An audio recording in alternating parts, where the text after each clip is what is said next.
Hi, this is Malini, and I've got a little presentation to give you, and I hope that you enjoy it. It's about crying Hinduphobia, and I'm just going to share my screen. So I hope you can see it. And here we go. Oops. So let's start. Crying Hinduphobia. It's a little of a big talk. It took me a long time to get together, and I'm going to try and get through this as quick as I can just by giving you points, but you're going to have to actually stop your slides if you want receipts, because I can't talk it all the way through. I've just shown you, and I'm going to make the points that I need to make, and let you check my facts. So the other day I was online and I came across this show, which is a talk on critically interrogating the Hinduphobia narrative at Massey University, which concerned me because I'm in Australia Pacific and I've never seen this stuff in this region before, but only in America. So of course the connection is there between America and New Zealand. Massey University are listed here on the Dismantling Global Hindutva webpage. So I knew the two were linked, and here we see there's a whole heap of people that have signed up to support this, which is concerning because as an academic, I'm going to show you why this is actually a potential problem.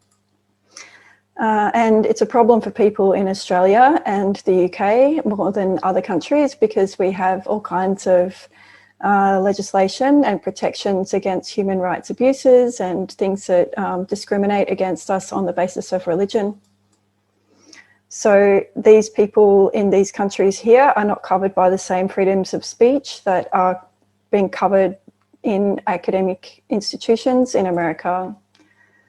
So I'm going to turn off this, let me just turn this off if I can.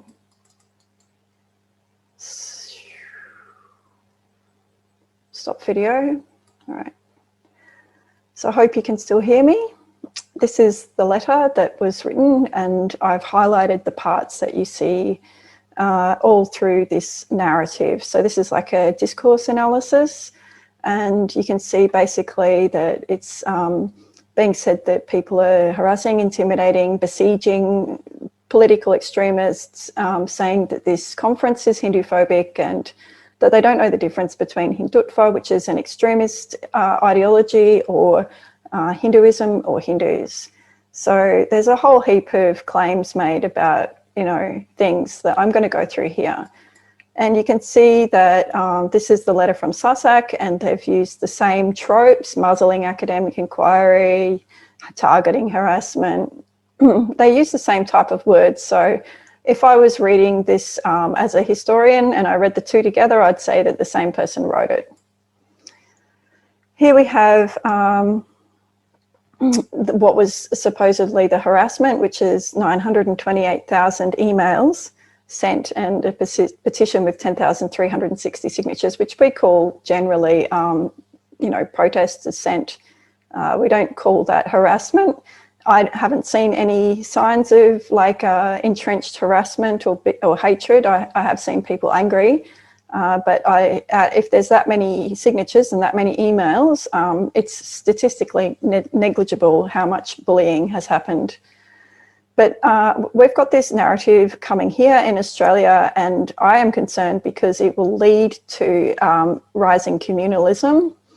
And you can see here in Lee Rhiannon's page that she's been called out for not mentioning Kashmir Pandits on Kashmir, for talking about Modi's atrocities, but she's failed on the same day to mention that there was a terror attack that killed 2 people and injured 25 in Pakistan. And this is, you know, a big problem because what they're saying is that we want to have a demographic change, which is up there on the top right, and they don't want Hindus coming into Kashmir.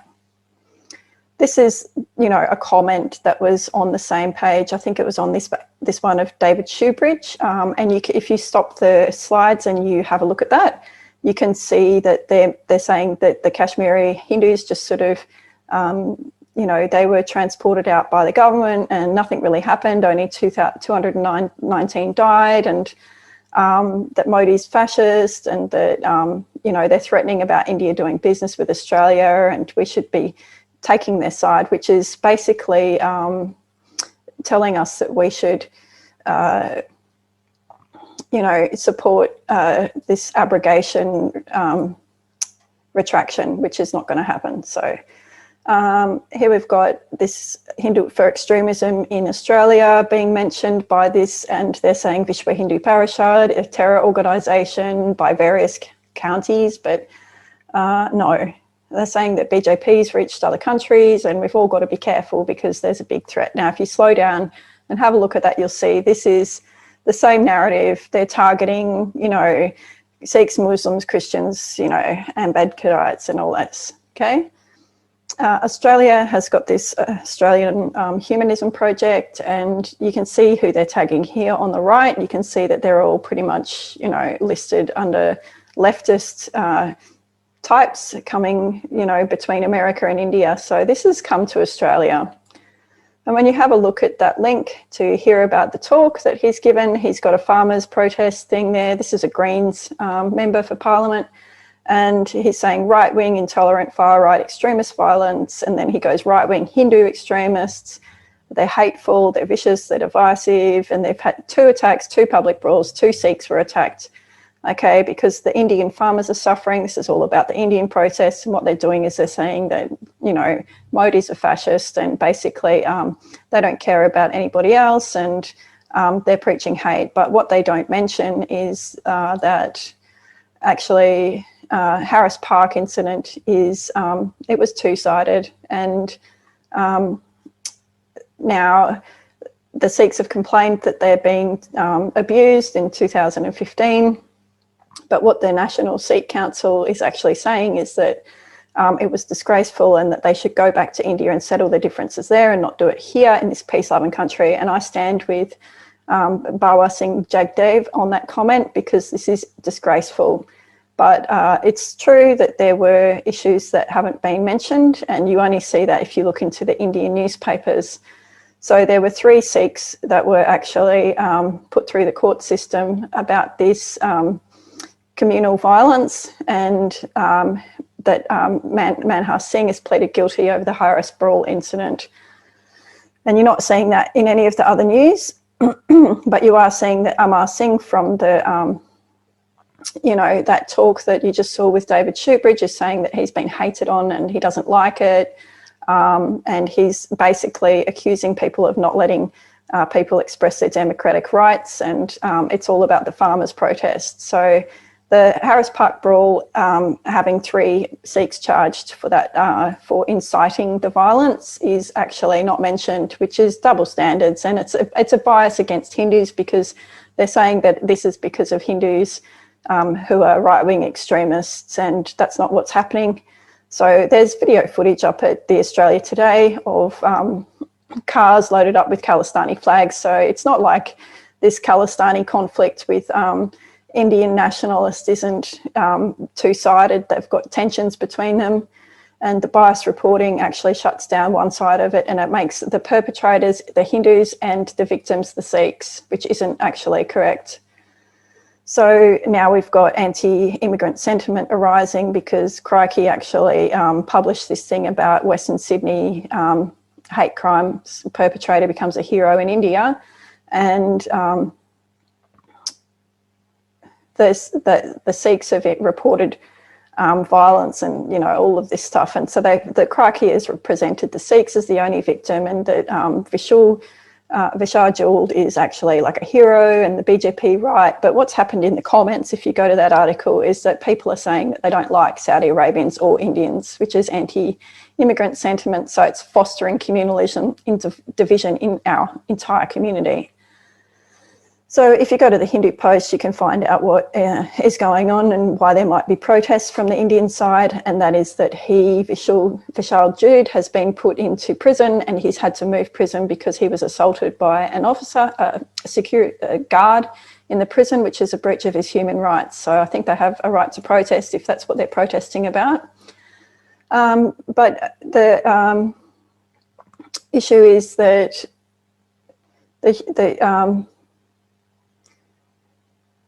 the Humanism Project are getting involved, and they don't like it that people are protesting against Jude, but maybe they don't like it too that the Sikhs have been charged, and they don't want that to get into the media. But what's actually happening is a dispute in our country with iron bars on the street, gang warfare on the streets because of the farmers' laws. And the reason why is because, you know, and plenty of people have said that this is actually good for the farmers, that they're going to be able to sell their products and they're going to be able to bypass the middleman. And obviously the people who were the middleman who made profit off these poor people are protesting. That's what, you know, the bigger picture is. Free trade agreements in Australia, I mean, they're not protesting those, but they're far more extensive. So, you know, if it was about free trade, you'd think they'd be on the streets here. This is just to show that, you know, I could, you know, bring up all of these Khalistani issues if I wanted to, but I'm not going to, because I don't want to smear people with terrorism. I never would do that. And do you know why? Because they're not here on the list of people on the right that are listed under the Australian National Security. So if I was going to critique somebody in this country, I would be critiquing those that were connected to these purple ones here, who are active threats to Australia, and they're also threats to Kashmir. So this is a bit of a problem that we've got the Greens, you know, standing with Kashmir and then smearing Hindus who haven't got any records of terrorism as being terrorists, but in fact they're supporting a movement that is linked in with Pakistani and other groups, terrorists. So it's a bit of a smokescreen as far as I'm concerned. And that's basically underpinning the whole scene. You've got the CIA, you've got abrogation, you've got Kashmir, and there's the farmers' protests, and they're all sort of anti-BJP type activists. So now we've got, in America, there's been a big spike, but it actually hasn't been so much against Muslims, it's been more against Sikhs. And we're seeing the movement sort of change as to who's being targeted. But the most problematic is anti-Semitism. So you can see there's 900 attacks versus 273.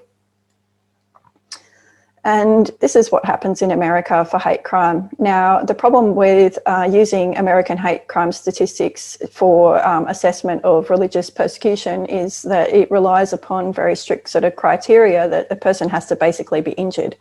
And these are the people who are doing the injuring. And so you've got white, black, you've got multiple races. Now, here's the Asians. So you'd think that if there was a rise in hate crime because of this BJP nationalism going to America, that you would see a huge rise in the Asian offenders, but I don't think you do. And who are they attacking? So this is race, ethnicity, and ancestry, and you've also got other types of sort of hatred towards Asians with anti-Asian sentiment. But I mean, this 4.4% covers all Asians. So if you're talking about Indians, then that's how many people are being attacked, and you've got to divide that up between all the different religions. So who is experiencing more hate crime in America? Definitely Muslims and definitely Sikhs, but I'm going to argue that that is not because of their religion, that's because they're deemed to be terrorists. So these are the types of crimes that happen. So this is the problem with relying on American hate crime statistics, because it doesn't show prejudice and bias that happens every day. It doesn't show systemic bias in America. And so to make the claim that there is no systemic bias in America, you'd have to find some other statistics, and I don't see them being used anywhere. So basically, those hate crime statistics don't capture prejudice against people for religion unless something really serious happens to them. Now, we've got this thing about Modi, that he's, you know, causing an elevation in hatred against women, and that they're being affected on the caste level, and that it's upper caste attacks on lower castes, and basically it's a stratified top-down type of oppression. And Gandhi's quite happy to make his whole country look like rapists just so that he can get back at the BJP, which is kind of sad. Meanwhile, like when he was in government, he wasn't even collecting the data, obviously, because that's ridiculous, and still the data is too low. So the complaint shouldn't be that the data is too high. The complaint should be where are all the records, where are all the reports, because India is like 0 in purple, whereas other countries which are higher, doesn't mean that there's actually more rape crime, it means that they're reporting it. But one thing to know is that in India, the conviction rate is 32%, which is massive. So that what that shows is that they are taking rape crime seriously, because they're convicting them. So the perpetrators of rape in India, they can't get away with it, whereas they can in the UK and the US, because like 97% of rapists walk free. So certainly India isn't the rape capital of the world, but you'll say anything to get back at your opponents. So this is what they actually report, and there's like over 1,000 pages to go through. So if you really want to prove it, you'd have to do a big statistical analysis. But what they're saying, the 645 scholars that signed the letter are saying there's been a horrifying rise in religious and caste-based violence, hate crimes, lynchings and rapes directed toward Muslims, non-conforming Dalits, Sikhs, Christians, Adivasis and other dissident Hindus. And I can tell you right now that if you go into the police official data, you will not see the religion or the caste of any of these perpetrators or victims. And even if they were, you know, to extrapolate based on, I mean, how do you know if they knew the victim or they didn't? I mean, there's not much you can do with that. So if it's being taken out on Kashmiri Muslims, that's been what's said. I mean, why are the figures so low? And if they are that low, then I actually think that there's not enough reporting. So why aren't they being reported? If you want to make an analysis as to which political party is, you know, causing or stimulating more rapes to occur, you've got to do a proper analysis, and the data is sort of partly there. You can make some kind of, you know, projections about it, and you can say that we need more, but you can also rule it out by this kind of information. But you've got to do it state by state. You can't just say things. It's not, you know, if this theory is correct, you've got to test it. So you'd have to say, well, where the BJP is in absolute majority, that's where you expect to see the highest rapes, and we're not seeing that on the data. So the hate crime network here in Australia says that Muslims shouldn't be stigmatised, and they don't like even the word Islamist extremism. So they want to change it to self-declared Islamist extremism. So this is how you differentiate between a people and an ideology. So they don't want it to be Islamism, and they're offended by that. So I think that there's kind of an argument to make that you shouldn't be calling Hindus, Hindu religious organisations, right-wing, you know, as military extremists, because all through this discourse you see Hindu, Hindu, Hindu, and you never see Muslim extremism. So this is where it is Hinduphobic, and you can't have double standards about it. You see through all the discourses this Hindu, Hindu, Hindu extremism.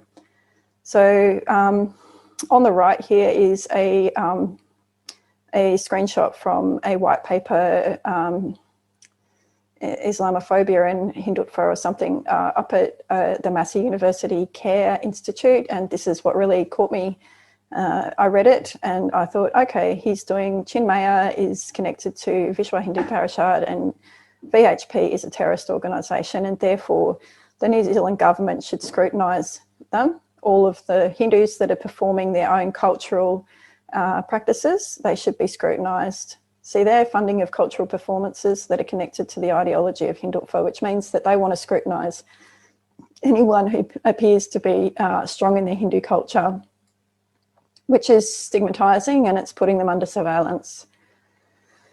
And we had a similar thing here. So basically the Parliament decided that it wasn't actually cool for Mr. Shoebridge to say VHP was a right-wing Hindu organisation that was a military extremist religious group.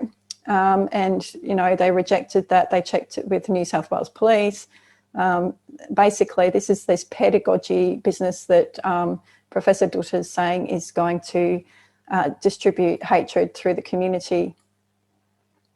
So this is what was actually said, and if you want to zoom in on this screen and pause it, you can see that Mr. Shoebridge is basically saying that everything to do with Vishwa Hindu Parishad, you know, the government should take care of, because it could be, you know, arts, culture, community, languages, heritage, civilization, education, aid and relief. And, you know, these are all of the categories that make up practicing Hinduism. So if you want to scrutinise every single aspect of Hindus and their lives and their contribution to the community, then that is actually Hinduphobic. And stigmatising them as terrorists, which is basically what they're doing, is Hinduphobic. And we wouldn't accept it for Muslims, so we shouldn't accept it for Hindus. But the points that I want to make is here with Mr. Shoebridge. He said the reason why he was happy to accept it wasn't just the fact book, which was proven to be like inclusive of things like Australian environmental organisations. It was that in 1939 and 1966 something was racist and promoted Islamophobia. But what we were doing here in the 1930s up to then was actually massacring Indigenous people. And there's genocides all over here, and we don't have a genocide map, so it's pretty hard to know what happened in India, but there were genocides just like this all over the country. So, and it went on for, you know, 800 years, this colonisation, so it's not just recent, it's a much longer period, so we should see a lot more. So I'm just showing you here that on the right there, the comparison, and this is what Macquarie said about Aboriginals, that they should be shot and hung up on a tree. And what Sarvakaz Hindutva said is that even the Aborigines of the Andamans are not without some sprinkling of the so-called Aryan blood. Seabody said there was so-called in their veins. So what he's saying is that all humans are from the same human race and all common blood, the human blood. So I don't see anything discriminatory there. But in the 1930s, this is what we were up to over here. We were assimilating Indigenous people into our supposed civilization. So can't really have such double standards about India, especially not if you're going to call upon Sarvakaz Hindutva. This is what happened, like in Bangladesh. So it's comparable. And, you know, in 1928, there was 100 people killed because of an incident over a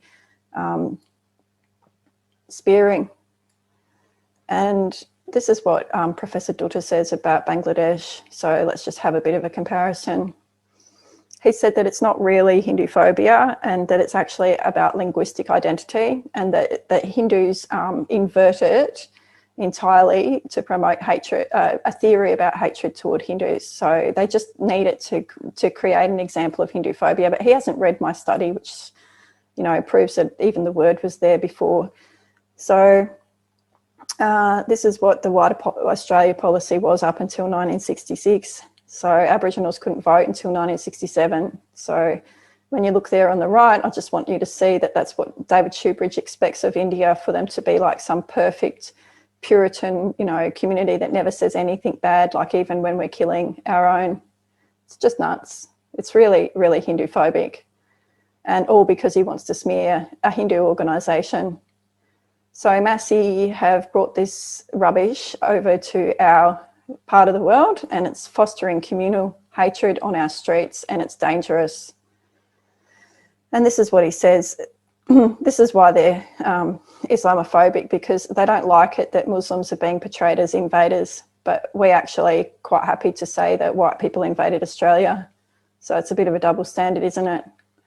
That's why they're Muslim, that's why they're Islamophobic, apparently, Hindutvas, because they don't like, you know, apparently it's stigmatising to just state that Muslims invaded India, which they did. But we're quite happy to say that white people invaded Australia. Even white people are happy to do it.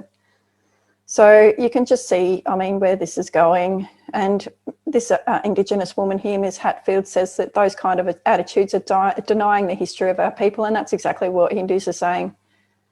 Because for many centuries, Hindus are just like other pagans. They have been affected by Christians and Muslims who regard them to be either pagans or heathens or kafirs. And it shouldn't be considered stigmatising to simply state that this is even happening today. And we call it an act of bastardry that Aboriginal Christian converts were burning their cultural artefacts. We don't think it's cool. We think it's bad. And, you know, conversion isn't seen as, you know, the kind of thing that we're into here. So we're not actually subverting decolonisation. It's actually the people who are saying that it's not cool to own this stuff and to move on and to work on it. So you can see that there on the right. These colonising forces of the British came into India that brought in Christianity. So they're saying that because they're talking about that's Islamophobic and bigoted and Christian, and that they're oppressing Christians and Muslims, which, you know, we do that all the time here. So I don't think that it's stigmatising to admit that white people stole this country and took it over and destroyed. So many things have happened. And in America, you see Native Americans, they experience the same stuff through the Christian missionaries, and that happened here. And if you read the missionary reports back, like through the past couple of centuries of India, you'll see exactly the same thing. So it's really very much pagan phobia. But this way that they're being represented by Professor Dutta, and it's really odd because he is himself Indian, like to see that he's happy to portray them as the violent pagan savages, but on the other hand, he speaks in Maori and pretends he's an ally, which I don't think is pretty, like, I don't think that's cool at all. And he says that because there was so much cultural sort of interchange and mixing that Indians are being bigoted to say that their history was Hindu, but in fact, this is the data. It's just nobody reads the data, so they don't figure it out. But you can see there that light blue down the bottom, ancestral South Indians, and then you've got ancestral North Indians. So you can see pretty much that they're all light blue, and there's just a tiny bit of dark blue in the North Indians, which makes them slightly different DNA, but they've all got the same DNA underneath, okay, which is Indigenous.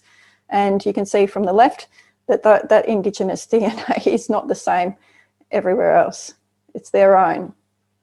So all Indians are actually Indigenous, but their history is Hindu because it was there before the Muslims and the Christians came. That's the fact. And also cultural and genetic flows don't necessarily say much about, you know, what you can collect from the DNA in someone's ear. So I mean, this is sort of a hypothesis. It's all a hypothesis and it's not settled. The science isn't settled. So when Professor Dutta says, oh, you know, they won't listen to science and they won't listen to empirical evidence, and this communicative inversion is turning material on its head, is actually not true. It's the opposite. Cultural, we never say that Indigenous people of Australia aren't Indigenous, or they didn't have a sense of being one people or anything like that, even though every Indigenous culture in the entire world is diverse. They've all got different languages, and we're all quite happy to say that it was blackfella country, like Vincent Lingiari says. That was in 1966. So Professor Dutta, interrogating Hinduphobia, talk on the 24th of August there. He says this co-optation of decolonisation is happening among the Hindutva's, but it's not actually, it's the opposite. They don't like it that people are, you know, saying Muslims and Christians came to our country and our culture changed because of it. And this is pushing India and Pakistan up against each other because a lot of it's actually about Kashmir, but it doesn't make any sense because you can't have Indigenous Muslims if the Hindu Kashmiris are not Indigenous too. The reason why, you know, they want to deny that ancestry is because there's like a demographic battle. They you know, Kashmir has to become Muslim, and that's how it is. That's why they don't want Hindus going back. And you've seen that in the comments. I've demonstrated it. So it's pushing, you know, to a nuclear winter, and it's not actually cool at all to be doing that. And people on the street with crowbars hitting each other on the head over a Farmers Act that has nothing to do with Australia, all over this kind of rubbish that's being spewed out by these Hindutva people, anti-Hindutva people. So again, interrogating Hinduphobia. I mean, the RSS guy is saying 40,000 years, everyone's got the same DNA, but he, on the other hand, wants to lie and say that Hindutva want to say that they're all separate and, you know, they don't want to include Christians and Muslims and they're going to genocide them. This is the guy that first said that, you know, the Muslims invaded India and that before India there was a Hindu civilization. This is the guy that actually wrote Hinduphobia, the first time that we know about, in 1866, Sir Edward Sullivan, first baronet. And you can see here on the left he uses the word invasion all the time. So they also say that it's Islamophobic to exclude the primary perpetrator class of surrounding Islamic countries who are actually persecuting minorities. So you can't on one hand say, oh, we care about minorities and, you know, Modi's persecuting minorities, but then there's Hindu, Sikh, Buddhist, Jain, Parsi and Christians coming in from Afghanistan, Bangladesh or Pakistan when the US have got a similar thing. And we were just, you know, mocking up the New York Times there on the right. If you want to read that article, it's down below in the link. But all of the references are in there showing that 2019, the US Congress talked about bringing Sikhs and Hindus. But now that Modi says we've got to get the Sikhs and Hindus out of Afghanistan, he's being regarded as Islamophobic, which couldn't be more untruthful because he's accepted, you know, hundreds of thousands more from Afghanistan than America has. So they're really not in a position of moral high ground to be talking like that at all. This is my study here on the top, 1866 to 97, and underneath you can see what was said. And he said that it was actually Hinduphobic to deny that Hindus had actually produced the wealth that the Muslims came to conquer India to actually to steal. So if that's Islamophobic, then I mean, it's just, it's not Hindutva doing it. But I don't think it is. I think it's just fact. That's called not turning material on its head. There's an Invasion Day demonstration there on the right, and there were probably 100,000 people standing with Indigenous people here in Australia for Invasion Day, and we don't care about these types of words because we think it's wrong for people to go and invade other countries. We feel the same way. So things have changed. And you can see there on the left, this is from the Hindutva Harassment Field Manual, and it's saying how the Hindu right don't understand decolonisation, but I'm saying that SASAC don't understand it, and they're using it for a political device to bolster their claims over issues like the CAA and Kashmir and so forth. So here's another article I wrote at Hindu Human Rights about this incident up at Pakistan with the Siddhi Vinayak temple where, you know, these kids, these young people, I mean, this is not the Bajrang Dal, this is like a Bajrang Dal. If they're terrorists, then what are these people here?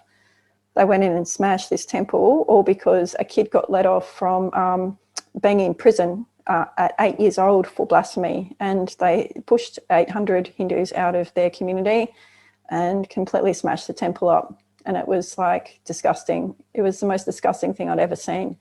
But apparently Hinduphobia doesn't exist and we have to manufacture.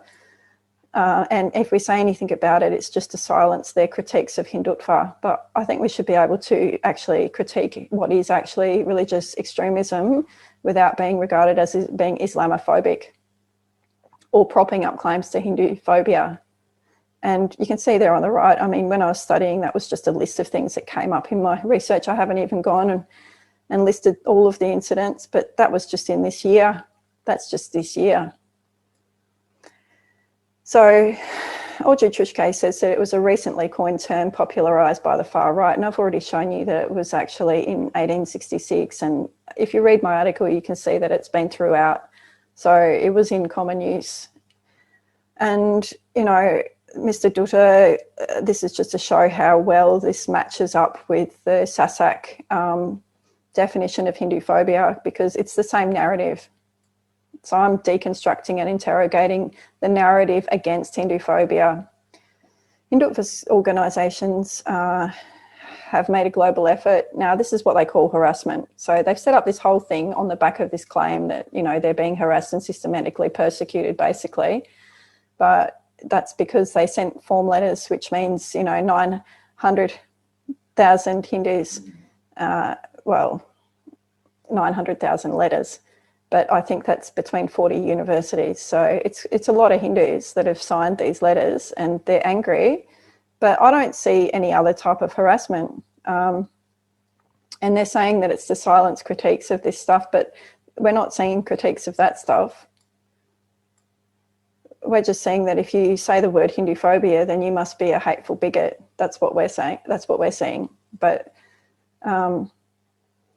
this is what it actually looks like to silence dissent, is when the Pakistan government, this is systemic and institutional, because the Pakistan minister announced that, you know, the French ambassador should leave Pakistan, and Imran Khan said no. And then because the extremist religious party and the Pakistani minister won't let Imran Khan do what his job is,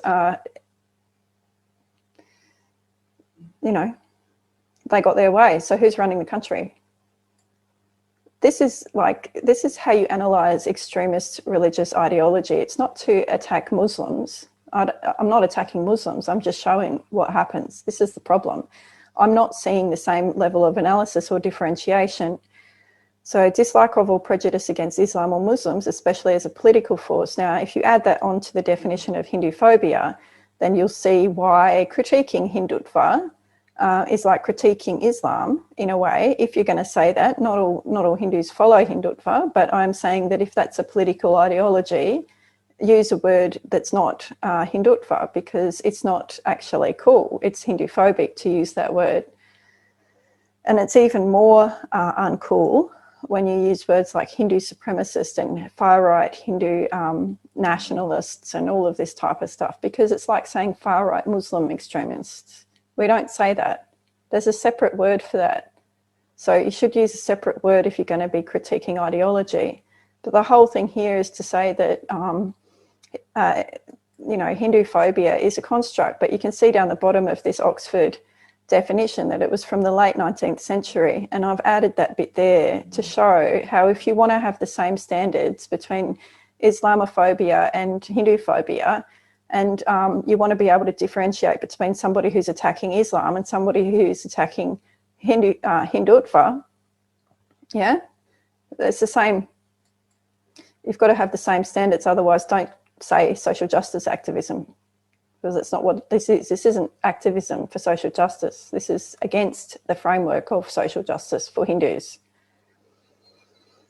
So you can see here that Edward Sullivan actually recognised that there was a civilization 300 years before Common Era known to Alexander. So there are records. But on the right there, the Muslims and the history of Muslims and Christians has to be continually erased. But it's not erasing the history that they got to, you know, contribute to by keeping the history that preceded them. So they're not saying Hindus are the only Indigenous people. That's just a lie. They're saying we want to be able to talk about our ancestry without being stigmatised as bigots. So Hindus are not saying they're the only sort of people. They're saying there's a whole heap of different people. You can see there on the left. Why aren't we hearing about them in Jammu and Kashmir? We're only hearing about one group of people, Kashmiri Pandits, but and Kashmiri Muslims. But where are all these other people in this picture? We don't hear about these minorities from these people at all. We only hear about Kashmiri Muslims, and they're not minorities. And the problem is, on the right there, you can see they don't want the demography to shift because they don't want anyone who's not Muslim in the state. That's why. That's the whole thing. And you can see that all through. So this is 1999, and if you think I'm being a bigot for saying it, this is what was said in the US Congress in July 26, that basically Pakistan has been pushing the US to internationalise the issue, and the administration has resisted, and the administrations of the countries around the world have resisted all this time, and it's 22 years later and they're still at it. It's the same game. So the pandits have suffered as individuals singled out for violence, and as a community forced to leave their ancestral homes and way of life turned into refugees in their own country. So while Hindus are the majority religion in India, they're the minority in Jammu and Kashmir. So, I mean, on the SASAC websites, all this talk about how they're looking after minorities, but they're not even talking about them. They're only talking about Muslim Kashmiris. So they're only one part of the community. The next thing is Mohan Dutta from, this is interrogating the narrative of Hinduphobia. He's saying that there's a fascist ideology of Nazism and white supremacy. And to put these two together, because he's such a great scholar, he gets links of people like Byron C. Clark on how Evola liked the idea of the yugas from the Vedas. So he's going to write, Professor Dutta is going to write a white paper about how because Evola liked the idea of the yuga from the Vedas, then and because the Christchurch terrorist went to India, then they should be finding out what links there are between him and Hindutva. So he's casting aspersions that Brenton Tarrant was inspired by Hindutva and Hinduism, basically. And he keeps saying in his talk that that there's all this empirical evidence about how Hindutva is linked to Nazism and white supremacy, but he's here on Twitter going, oh my God, look, thank you so much for that link. We're going to write a white paper and we're going to use this information. I mean, he gets his research from Twitter, but says things like this, which actually I'll help you out there, Professor Dutta. The Christchurch Royal Commission said that he travelled because he could, he had money, and he travelled all over the world. So I don't see the link.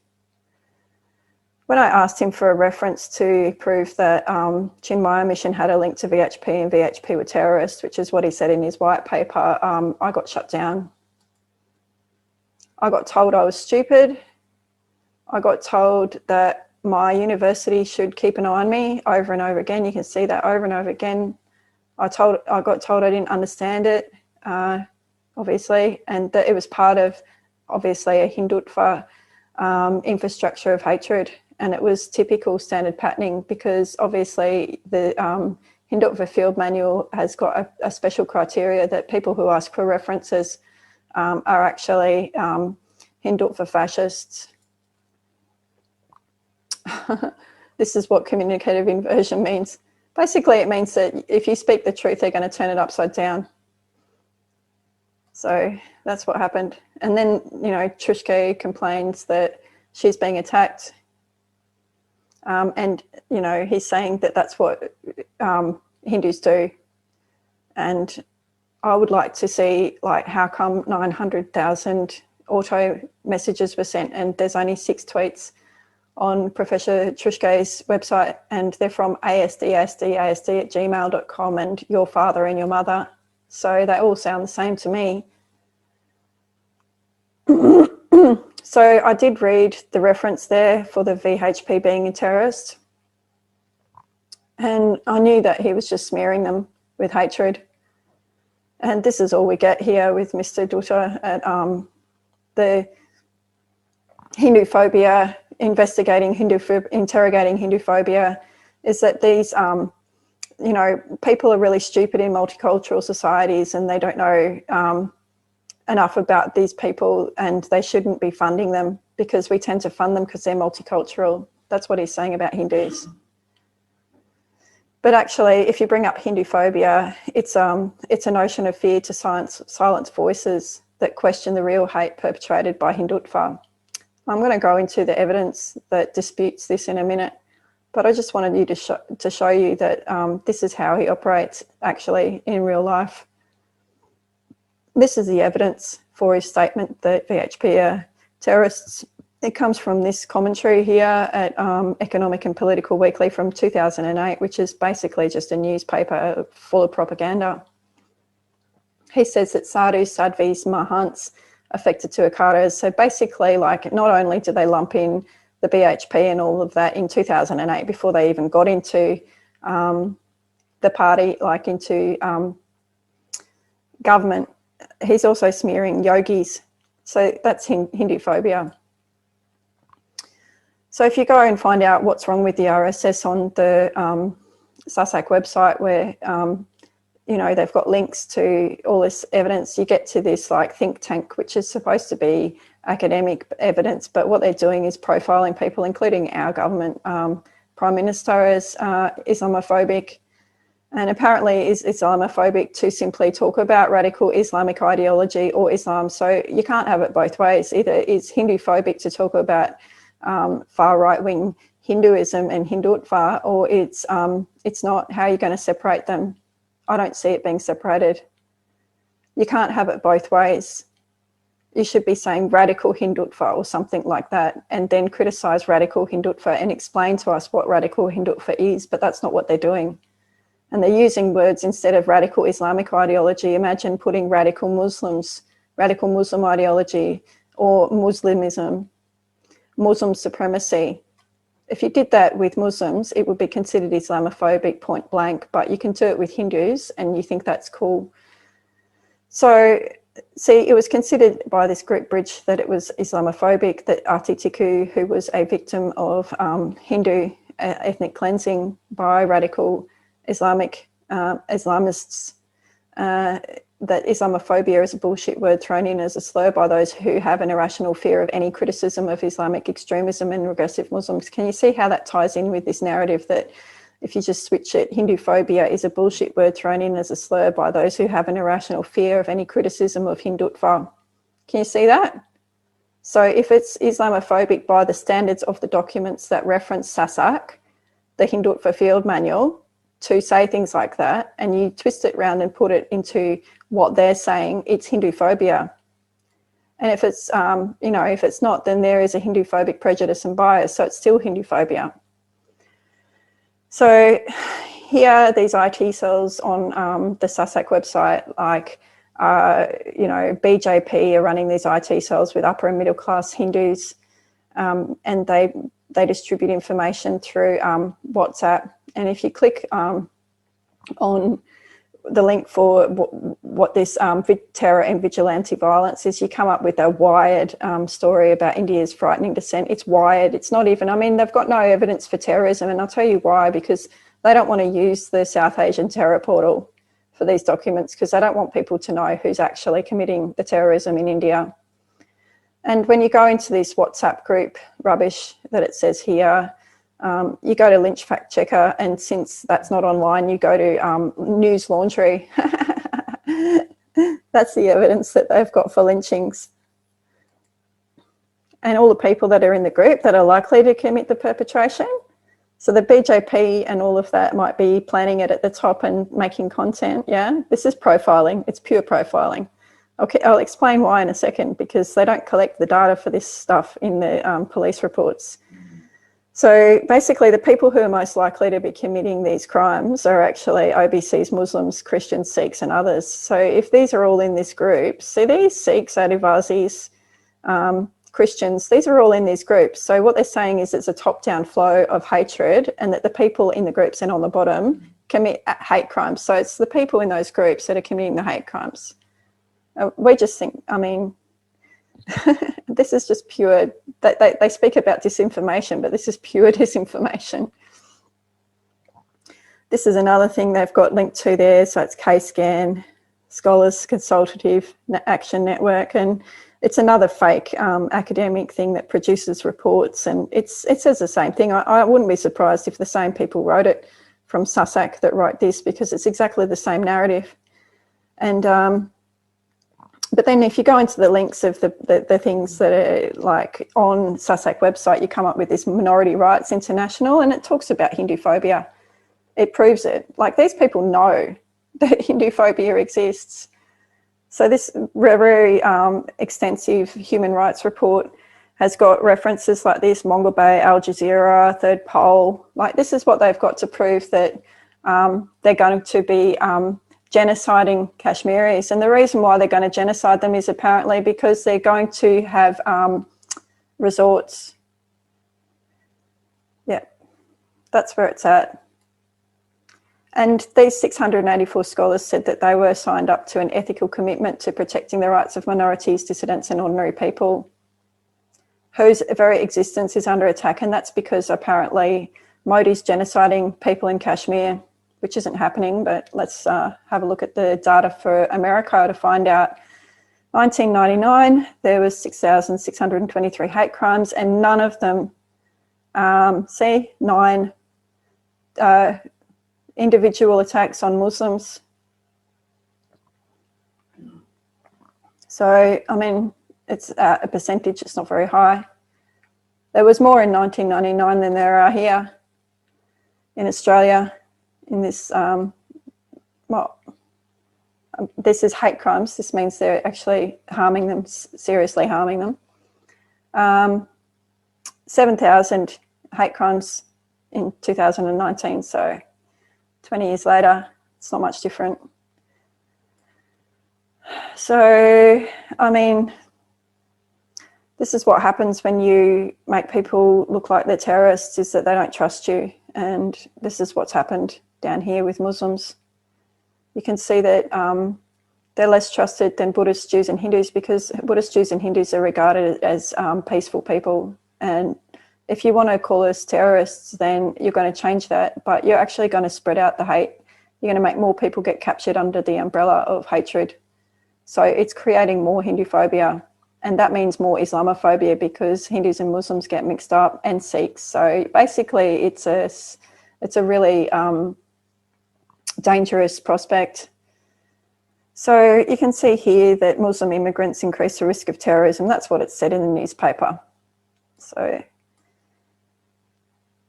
this is what people think. So when you go around smearing people with terrorism, especially when there's no data, that's what people think. And we know what happened at Christchurch, don't we? But if you want to say that since BJP were in, there were more hate crimes, it's pretty hard to tell, because there was no hate crimes before, and that's because no records were being taken.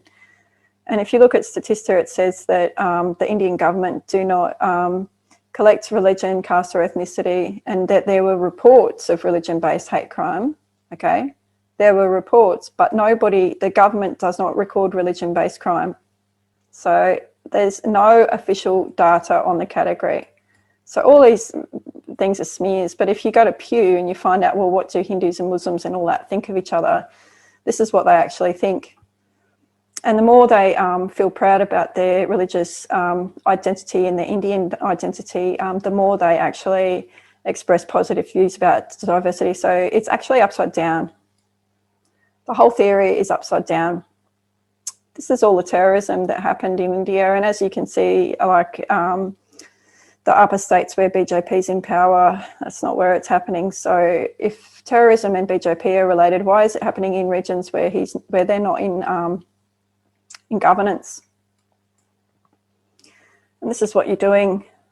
You're making these poor people here who just have a Chinmaya mission in New Zealand perpetrators of crimes that they're actually most likely to be victims of, because they're the predominant demographic, and terrorists, you know, they hurt people indiscriminately. So they're most likely to be getting injured, but they're the least likely to be actually committing the acts. If you look on the portal, it's like statistically negligible suspected Hindu terrorists, and 14,000 attacks in 20 years. So it's just, since 1999, there's been terrorism there. If it's gone up or down, I want to see the statistics. So this is my definition, and it actually includes strawman article attacks, denigration. So if Audrey, who's never studied Hinduphobia and thinks it was made up by right-wing Hindutvas but doesn't know that Edward Sullivan made it up, then she's not as good a scholar as I am. So I would suggest using this on the right here, and that includes the exact things that she's doing. And this on the left is how it actually festers and grows in what they call pedagogy. Yeah. This is pedagogy. This is from a report about religious supremacy in schools. So misleading statements, denial of fact, deflecting tactics, institutional decline, it's all there. This is all what's happening in actually academia. So it's not a made up word, and there's a bit of my article just to show. Go on there and have a look.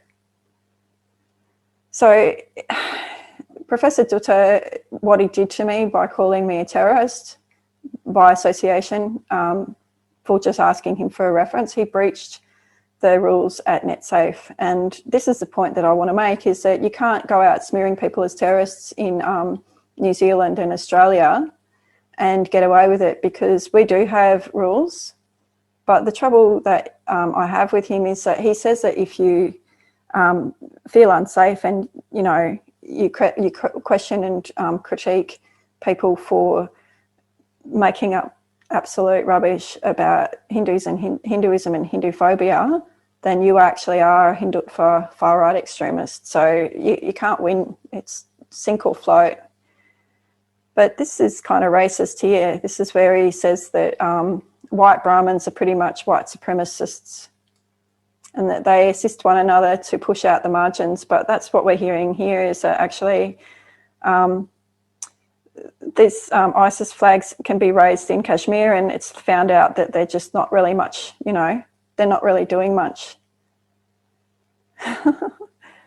But what actually does happen when you do lie is you do smokescreen perpetrators, and when you lie, you can create attacks. So this thing happened with this accusation of Islamophobia, where a teacher was actually beheaded, and it wasn't even true. And like, this is what we're seeing, is it's not that we're saying, you know, Hinduphobia when it's not real. And also nobody's out there beheading anyone. So when people say they're under attack, but they're smoke screening what happened in France and other places where people really are being attacked, it deflects attention away from real perpetrators and real victims, which puts us more at risk. And anyway, it puts also the whole world at risk, because when you push this communal agenda between India and Pakistan, and they're actually armed to the hilt with nuclear weapons, and then say, like, we're peaceful, we're anti-nuclear activists, it's a bit of hypocrisy to me. This is how it is. It's Hinduphobic.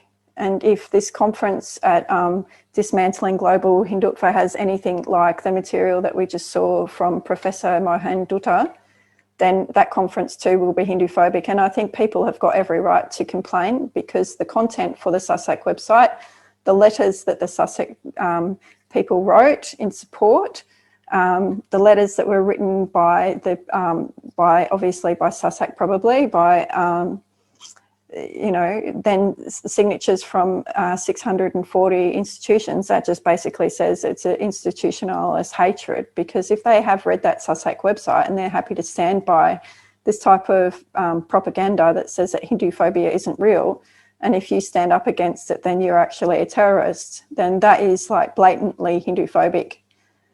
And I've proven that that's what's happening. I've proven it's causing communal hatred in the community. I've proven that it's dangerous. And if you push and push and push on behalf of proxy agendas, it could lead to a nuclear war. So people better just like pull their heads in, because it's one thing to be called a terrorist, but the other thing is, like, do we really need a nuclear winter? We've already got enough problems, haven't we?